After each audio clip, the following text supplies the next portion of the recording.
Even in Dagestan, when he's fighting, the people goes to sleep and they watch his fight in the morning. Is there any headway on Islam Makhachev and Jack Della Maddalena if that title fight's going to get booked soon? I'll let you know when we get it. Islam Makhachev and Ilia Topuria are taking shots at each other. Conor McGregor has signaled his return to the UFC. Max Holloway's injury might keep him out of the sport for a while, and Khabib may have leaked Islam's next fight before the UFC could. Meanwhile, Daniel Cormier is calling out Michael Bisping over Topuria's criticism, and chaos seems to be building from every direction. Let's catch you up. Even though the idea of a fight between Islam and Topuria has been making rounds, it seems Islam has different plans. Khabib Nurmagomedov just revealed that Islam Makhachev's next opponent will be Jack Della Maddalena, not Ilia Topuria. The information surfaced during a fan session in New York, where Khabib stated that Islam is set to fight at Madison Square Garden later this year, and the deal is already done. Что ты думаешь по поводу того, что тебя сместили внезапно с первой строчки pound for pound? Ну это маркетинг. Они делают это специально, чтобы разогреть этот бой. Ну, у людей уже есть интерес к этому. Значит, они делают правильно, и мы будем бороться за первое место в рейтинге. This leak confirms what Makhachev had been hinting at in recent weeks. After defending his lightweight title multiple times, Islam made it clear he was ready to move up to welterweight.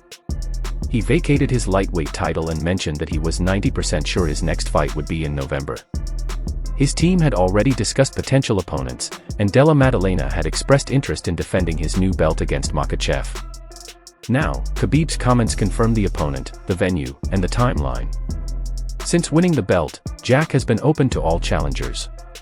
When asked about Makhachev, he said, "Come get it," making it clear he's ready for a title defense before the end of the year.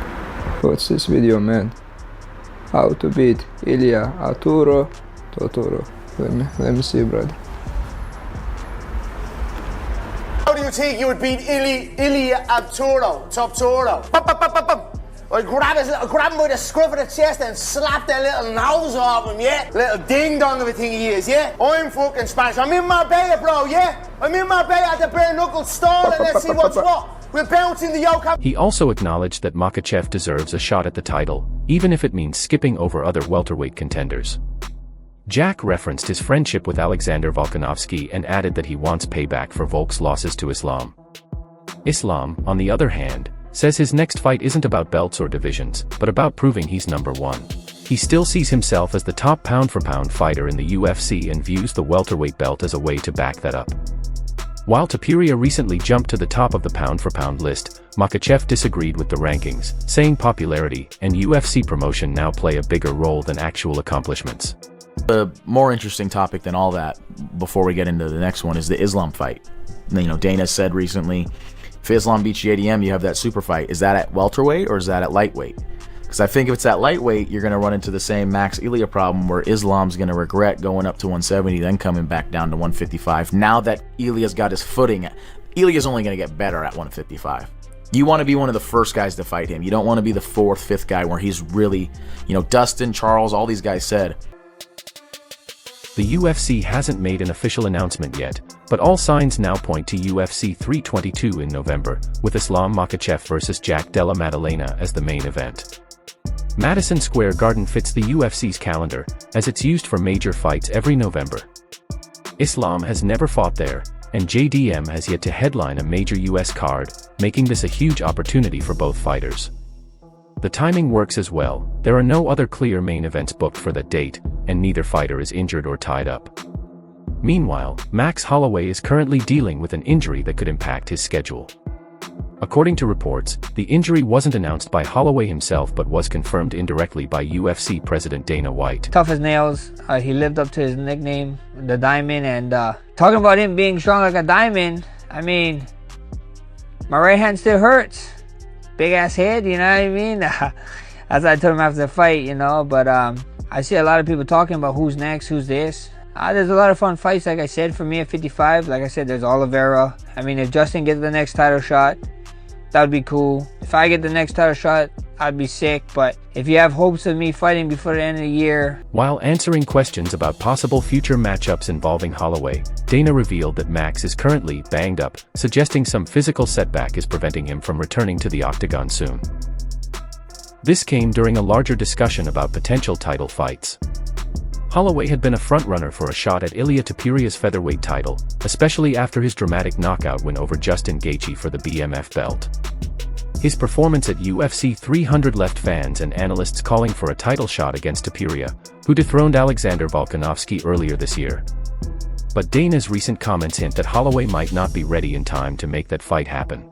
I'd be sick, but if you have hopes of me fighting before the end of the year, probably not gonna happen. I see a specialist sometime this week, and I already met with my doctor. Now I gotta go meet the specialist, but things are not looking too up of me fighting one more time this year. So all that fight talk, I guess, is on stilts. So we just get to see how the 55 is gonna plan out. I get to enjoy, be a fan. The news is frustrating for fans, especially given the current state of the featherweight division.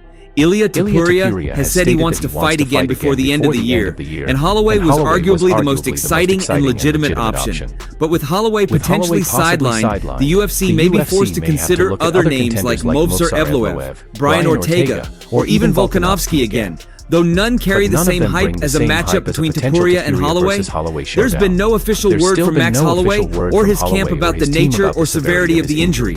In fact, Holloway has remained active on social media, posting regularly and showing no obvious signs of a set. This is Poirier's shotgun. He does a really good job of killing people with this thing, okay? And then a lot of the time he'll go hook after, and that sucks, okay? Max did a really awesome job of any time Poirier would throw this, Max would throw this type of kick, but it would almost be back, like he was like, almost like switching back, but he would rocket this kick and come back to his stance. A lot of what we can do in martial arts, especially when we have kicks involved, is not only can I make... That's led to speculation that the injury may not be too serious, and the UFC could just be being cautious. What makes it more intriguing is that Holloway himself had expressed interest in a super fight with Topuria shortly after UFC 300. He even joked about fighting him in Spain, tapping into the regional rivalry that could help sell the fight. Topuria responded positively but made it clear he wants to fight on his own terms and schedule. With Dana White's latest comments, it seems that fight may now be delayed, or passed over entirely. The UFC hasn't confirmed which card Topuria will headline next, but if Holloway isn't available, they'll likely pivot to other options. Sorry, Max, just one more. Yeah, I know you had good praise for Ilia there. Dana was in here. He said you are still the BMF champion, but Ilia's strutting around backstage with the UFC belt on one shoulder and his BMF one on the other. Just your thought on that. I mean, it is what it is. It is. It wasn't, could you imagine Islam walking around with 2 belts after knocking out Volk? Let that sink in, you know? The belt was in a different weight class. Injuries like this are common in MMA, but the timing couldn't be worse. Holloway had just rebuilt his momentum, not only as a fighter but as a fan favorite after his BMF win. A delay could hurt his chances of getting the next big title shot. Featherweight contenders are always shifting, and new names are emerging quickly. For now, the only thing that's clear is that Max Holloway won't be returning to the octagon as soon as many hoped. Meanwhile, Islam Makhachev and Ilia Topuria are back at it. The two recently exchanged words on a live Instagram session. This came after Makhachev called Topuria a showman, not a real fighter. The conversation was short but tense, following days of indirect jabs and criticism. Ilia the only fighter to beat Islam. I don't see Islam losing again. I think if it's not Ilia, it's nobody. Yeah, Ilia can beat Makhachev, and I think JDM also beats him though. That's my take. I think JDM also whoops Makhachev like a bitch. Makhachev hasn't held back when talking about pound-for-pound rankings. He believes the UFC is using them more for marketing than merit. According to him, it's no longer about who beats the best or dominates their division. Instead, it's about who brings in views, who makes headlines, and who the UFC wants to push. He singled out Topuria as a prime example, saying he's a showman who knows how to sell, not someone who fights true contenders. Khabib recently said that he wanted you to face Charles before fighting Islam. He believes you beat Charles. What did you make of Khabib's comments, and why do you think he wanted you to fight Charles before fighting Islam? Honestly, I don't care what he wants. Question for Ilia Topuria. The former UFC lightweight champion Islam Makhachev was critical of you this week. He went on an interview and he We don't give a fuck about him, so save that question. Topuria hasn't stayed silent either. In a recent interview, he said Makhachev is just frustrated because fans aren't talking about him anymore. "I know I'm the face now," Topuria said. "He had his moment. Now it's my time. People want to see me." He also pointed out that while Makhachev defended his belt, he never faced someone like him, fast, powerful, and able to move. Topuria said that if they ever fight, he'd make Makhachev look slow and outdated. Topuria is vacated, right? So that's the difference now, is Topuria is saying, like, I'm no longer at that division, like I'm now at lightweight. With the confidence from knocking out Holloway and Volkanovski back to back, he thinks that, hey, I can knock these guys out. But the only fight he's had at 55, he's gotten dropped by Jai Herbert, and then we've seen him get like out muscled and out wrestled by a couple guys at 45. I think Islam's just going to be way too big for him. Who do you think should be next for Ilia? Who should be next for Ilia? 55 has always been so cloudy at the top. Maybe Gaethje. I think him going to 170 to fight Islam, if Islam wins, is a stretch. You know, Islam's big, man. I've never seen Ilia in person, but he seems smaller. I know obviously he can knock anyone out. I do think if they fight, Ilia can knock anybody out from 45 to 1.